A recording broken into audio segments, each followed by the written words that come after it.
yes, bana Uganda, unami, mujebale ko baluganda, mukama feye basiwe. Uli mulunyi, muzukuke bana Uganda. I greet you all in mighty name of Jesus Christ. Praise the living God. Praise God so much. Thank God for the gift of life. He has given it to us. Give God glory. Assalamu alaikum. I love you all, my people. Whatever you are, God bless you. Banange. Abalogwara. Maigonia. Mamuke. Abatesu. Biabala jo. Karamojong. Hijoga. Abarata yai. Acholi lango. Alu kopango. Utieni ni. Jopa dola, utienere jofwa, wero go umutie maberi, walwagi tich. O jone, atina chuli motie we. Atina chuli ko lang wer we lega. Latin cha wer, pangyo nyi ba mer, kay inboxing an kon kay winyi nyi, pangyo nyi kay winyi weni, ina yi wer. Latino wer ene no Yesu. Tio biro ping, jo du yo po nyime. Lat mera ba mi polo metire gum gini wer am dare anero Bobi Wine ay nero Bobi Wine ti oberi kom le du yo po nyime jo wen tika discussing about Bobi Wine chanyo lina chanyo olina izolina chanyo kumutima happiness ya werere. Let me sing the song for Bobi, for loving Bobi Wine. The way I love Bobi Wine. Mukama katonda. If all people in Uganda like me, wanange chagulanya. I love you, my brother. Bobi Wine. She is my brother. The way I love Bobi Wine. Kama katona. Neno Bobi. Tio bero pe jodo. Tio ponge nyime ba. Ara neno Bobi. Jodo tio luongo nye. Neno Bobi. Yay! Tio beri kom jodo. Tio gwere nyeba. Ara neno chagula jodo. Tio gwere. Jodong tiapake namidang tiapake jokara maro Bobi Wine. Bobi we kara mari kele ba adaro nundang mari kele lebgi. Neno Bobi tio kar kui jodo ta gweto nyeba ara neno Bobi jotia tobjon. Jodang tiamari namidang tiamari lo gwadang tiamari jokara maro Bobi Wine. Uchole we binwa gwero Bobi Wine. Achalo namde gwero Bobi Wine. Bana Uganda, fena Uganda. Muzukuke, wake up. Come on, we join our hand together. Come one, come whole. Thinking with what Bobi Wine. Mwana muto, mwana mulenji, mwana nyirida, mwana li smart. Bana Uganda. We tukwagala Bobi. Boba agana koleta ko biruchinti yona mupya. He is going to bring a new thing in Uganda. I saw the man sitting on the chair. All the animals is discussing about Bobi Wine. But now Uganda. This is my good. Today I'm going to prophesy about the goodness of the Lord of Bobi Wine. I saw all the animals discussing about Bobi Wine. Do you know what they have been talking about Bobi Wine? Abalabagambe. If you vote Bobi Wine become a president of Uganda, omwana muto musai muto, everything become muto. We have been in NRM for 40 years. No married. 40 years. Teri mufumbo. Ate Bobi Wine agana kuleta ko mufumbo. Oh! Abakazi babonya abachaza yona badu se abachaza bagenda kukoma o una balo muganda abachaza bagenda kukoma o bona kumufumbo kolaba kwa abana muleme ya Bobi Wine blutindo yona gana veresi waida muzuri sana. If you have been staying like me without married, without jiggy on the way coming, we are going for jigging. 2026 voting about, we'll see jiggy come new fresh in life. Oh, Ojoli. Now, Alu. Kay mar Bobi Wine. Yara an. One wing lumingba. In me tia mara biara me ti mar Bobi Wine. One lu joy wing jolo rock. One wing luming pe yara pe Bobi Wine pinga mar Bobi Wine. Yini mar biara be ni la ming. Ana mar Bobi Wine. One wing lo ti chwa ko rock. O biendong wa chwa ko Bobi Wine. Nyom do bi dugu way. Wabi one ne mo adere chala bo chope ni way. Chope bila ke rion ni way. Ka Bobi Wine be ri kom way. Chope dugu weng. Wabi jako chope ma nyam. O migina kilo migina. O bino bola kwigi Bobi Wine. O weta Bobi Wine ya join. O thinking of Bobi Wine ya. Bobi Wine ya. What him? A new thing is on the way coming for Uganda. New Uganda, new, everything is new. We have been in NRM 40 years. We need change. 40 years. No married, no what. Single mother, too much. Jiggy, nothing near. Bobi Wine is going to bring everything. There is another thing. They have been discussing about Bobi Wine. If you know you actually, you go and marry a woman from northern Uganda. If you know you are West Nile, marry a woman from West Nile. If you know you are from Central, marry a woman from Central. This thing of crossing the line, go and marry this and this, neither. Because for us northern Uganda, oh no, much gago, motono, chimanji, ya baba, no. Eh? That's why the men, they are running away. Abacha about do se baleka ka abakazi. Umanya abakazi bona pa fanagana neda abasaidi wafe baina nyash bam ate munda moya motono chi papa hono babere hao gena musaidi ya abanyankore lina moya mazi papa on mukaba pade kwa abanyankore Abaganda ni abasoga ono ya see baina. That's why in Uganda marriage is not one, marriage is like this, because crossing the line, you go there, you go to marry actually woman igwe tamanya abachole bafana atia munda teri utanika igwe taina moya bichi mukalu muleka mukala bena abachela bakalu Abaganda bapasina Abaganda bamanyi banywa ko abusera nyonyo nene bamia abanyankole banywa mata nene busera. We have to marry our culture. This is going to, you bring black one, yellow one, what, even those one, abalabaje bagena ko paka Canada, America, we bayagala bazungu, muveyo, to fache baga, Uganda. If we vote Bobi Wine, that's the new thing I prophesied for you. God is going to bring in Uganda, a new thing in Uganda.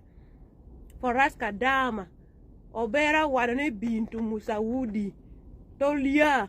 Hey, the day Bobi Wine is a president, we are going to eat bakadawa and Musanyu. What we are going to eat. Some people said I'm joking. I'm not joking. Those are the things I'm already seeing. You will see a new thing in Uganda. Chanya baba smoke. Voting up Bobi Wine. Thinking of Bobi Wine. But now Uganda. You will see Samagero. I repeat every day, Samagero, Bijak. The time for voting. Oh, no. We love Papa. Muze akade. Muleka bana bato bakoleko bintu. Muze mukade. Muleka muze muchitiwa bere hao aliyoko pension. Muze bye. Toka kabarabara. Bobi Wine na yingia. Muto na yingia. Mutoa jia hada yingia. Hey, muze tula. Yako pension. You are our grand. We love you, Papa. Be that side. Buleka bato bajia. God saw me. Bobi Wine ajia. Alimukona. Bobi Wine ajja. Kati lwaki mwezi nganga ebintu bitambulanga etwabibala. Ebintu bitambulanga etwabibala so bana Uganda muwage. Gwe nawe nalwanyisa Museveni. Muwage kubanga kati essaawa eno tuli ku main branch. Main branch tugikumako omuliro. Olutalo baluyita de-dollarization BRICS. The real masters aba creating zino beast ebbiri gye bayita Kagame ne Museveni bakomyewo kuzisaanyaawo. Olutalo lutambulanga etutulubala. Main branch gye tuliko wetuva ku main branch tujja wali ku source yennyini tujja ku company yennyini nayo tugirage kike tuli.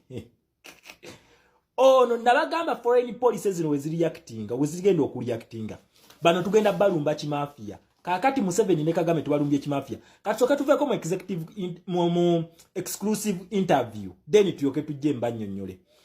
Bwe twogerera kati kamera za CNN ntegeza kamera ezensi yonna ziri mu gwanga lya Rwanda. Twagala tulabe Colton Kagame amujjawa. Colton Kagame amujjawa. Katsoka tuvemo exclusive interview. Then nzije nenga ono gundi ye interview wagambi kati wetwogere ebintu bino si birungi kubanga wenda biraddala bino bigenda kunyiriza ddala Tshisekedi bigenda omunyiza Tshisekedi asooka kubeka Kagame nga talina gwakoze ekigwe yebuuzizzaako bino bigambo si byange ya interviewer omanyi abantu be Uganda bo munyiga mangu Museveni anyiga mangu nti obwana butusibako propaganda kati tuve mu interview then nzije tweyongereyo is likely to anger the Democratic Republic of Congo and President Tshisekedi even more. It does not bring them any closer to any kind of agreement and a way forward. So let me ask this directly, Mr. President. Today, on the 3rd of February, does Rwanda currently have any troops at all in Eastern DRC? I don't know. You're the commander-in-chief. Yeah, there are many things I don't know. But if you want to ask me, is there a problem in Congo that concerns Rwanda? And that Rwanda would do anything to protect itself, I'd say 100%. Does this risk a war in the region? I don't know. I don't think anybody's interested in war. It's stunning to hear President Paul Kagame say he does not know if there are Rwandan troops in the Eastern Democratic Republic of Congo. He's the commander-in-chief, so is it possible that there could be Rwandan forces in another country violating the territorial sovereignty of another country without the knowledge of the commander-in-chief? The Congolese response to this explains the shock from those who've been accusing Rwanda of sending troops to Eastern DRC to support the M23 rebels. The comparison has been made that you are the Vladimir Putin of Africa, that he attacked Eastern Ukraine, claiming to protect the ethnic minority while having an eye on the minerals there. I may be called anything. What can I do about it? But I am what I am. I have to be who we are. That's it. And we have to do what we have to do. I have explained enough of that. So that we have to make sure we survive any storm that blows across our country. This is what the Congolese government told CNN in response to this exclusive interview and those claims by President Kagame. The evidence is clear. Rwanda's military presence is documented, it walked away from peace talks, and its role in mineral exploitation is well established. The international community must act. So, ladies and gentlemen, that is our poor Kagame Kasebo. Ne koti tekyakatuuka. Ne koti tekyakatuuka. Eno ye main branch. Wetuva ku main branch eno, tukulumba company yennyini. Nchiddamu. Wetuva ku main branch, tulumba company walina kugamba zino foreign police zikunyiga ne zikufuula ng'ekiwundu omala ofuuka ng'ekiyenje na Uganda ne bakuba pu n'ogweri. Bino byenjagala. Eno bagiyita American foreign policy nabagamba the king makers of these fools. Bana ababbi abadde bato oppressing. It is the right button president waffe. His Excellency Kyagulanyi Ssentamu Robert gye yanyiga mu season 1. Tujita American foreign policy. UK foreign policy nno tenajja tukyalinayo ne package gye batuleetedde. Ndeta nabagambye zona update wano mugenda kuzifuna. Ng'amawulire ga Uganda gabasiriwaza. Babaleetera nti simanyi M23 ne advancing. Akasajja bakanyiga. Ate no senyeni ekubuuza ebibuuzo. Ne bakakasa nti goli redo olina okukubwa. Kagame yakakola kati statement nyanga zaawukana. Kagame yasooka nakkiriza nti amagye gye gali gagenze mu semi DRC mwe gali. we yamala n'atugamba nti amaje gali ya kuprotectinga interests z'abanyarwanda abaliridawa era ne wana mugambe nti gwe Putin sebo wa Africa ogende no protectinga interests z'aba minority abala no tabafaako abyeganye Kagame statement eyokusatu Kagame agambye amajege tegali yo mu ggwanga lya Congo naye n'atugamba nti Rwanda egenda kukola ekintu kyonna kyonna okweprotectinga. The doom is coming. The doom is coming for these bloody suckers. Zino vampires ezibadde zitunywamu omusaayi essaawa kati ezijjidde. Okitegera ekintu ekyo nabagamba ebintu bino tubigobe tubivuge naye foreign policies zino bazita kulumba kimafia. Kati abatabitegeera nga bo tebabitegeera bagambanga tezitugasa. Muna Uganda tuli ku main branch tudda ku company Museveni and the company advocates. Main branch gye bayita Rwanda tugikumyeko omuliro kati. Kagame ayina okulaga abasenyeni ekirombe kya coltan. Muna Uganda tomanyi coltan. Coltan yeno coltan deal Kagame yagisayininga mu February mu mwaka gwa 2024 n'agisayininga nga yagenda okusupplyinga coltan mu European Union mu February wabula mwezi gwali gwa September around September omwezi ngwerabiddemu bulungi naye jagubajjukiza mu video ezinaddako omwezi ogwo Kagame era mwogo omwaka gwe nyini ogwa 2024 nga amaze okusayininga deal mu February okitegera nga munana kwa yagisayininga nga munana February mwaka gwa 2024 wabula ndoza mwezi gwa September sijukira bulungi Kagame bagenda ne bawamba ekirombe okitegera ne bawamba ekirombe kya coltan mu ggwanga lya Congo bamala okukiwamba kakati leero Kagame yabadde largest producer wa coltan mu European Union. Kagame nga producer wazo kati sennyeni eyingidde eggwanga lya Rwanda twagala Kagame alambuze sennyeni ekirombe kya coltan gye kiri. Yes, twagala Kagame atulambuze ekirombe kya coltan gye kiri nga leero bambalanga largest producer waayo wano mu Africa nga agisupplyinga ku European Union. Twamugambe emisago gye tuvumunana ekisoka jakubba bya bugagga mubbi ekyokubiri kyakutta abantu ekyokusatu occupation yakutama jege nagatwala ku ttaka eritali lirye. Nonno kati TV za Uganda zibagamba nti M23 is advancing to South Kivu. Ane bagaye nti Congo waliyo olutalo. Congo teri lutalo. Tuli mukulabisa kino bakita tega kamera mutege kamera bye tuliko. Tuli mukulabisa nabagamba bano nga banakuba basooka ne bakuba mu media. We baba lokukuba mu media bakuba nga teri sympathy yayambadde ne court nene temutuuka. Okitegera Kagame ekoti gyayambadde nene afune sympathy naye nabambika sajja katukati ntima naye kati bino bikyali bya kituuza. The real war is coming from Congo to Rwanda then to Uganda. Just watch the space. Nabagamba ono Museveni nota olugenda mukuba economically oba physically tufunamu wano mu Congo tufunamu kubanga nabagambe bano tebannalumbako ku Kagame balumbye Museveni baagala kuba Museveni. Olutalo luno olwa dollarization gye lwatandikira nabagamba beta against ezi bili atenga bagenda kukola kyonna kyonna ekisoboka okuzifuna. Uganda ne Congo zense ezeetaagibwa. Wetwogerera Congo eri mikono gya America ne UK. Kwemala okubeera mikono gya America ne UK. Congo eno kati bagenda gigoba mu buli kakikyali yo bagenda mugoba mwasigale nga clean nga deal eri direct transaction wakati wa America ne gwanga lyaki lya Congo nga temukyali mu kakicha bano ba middleman babagobyemu.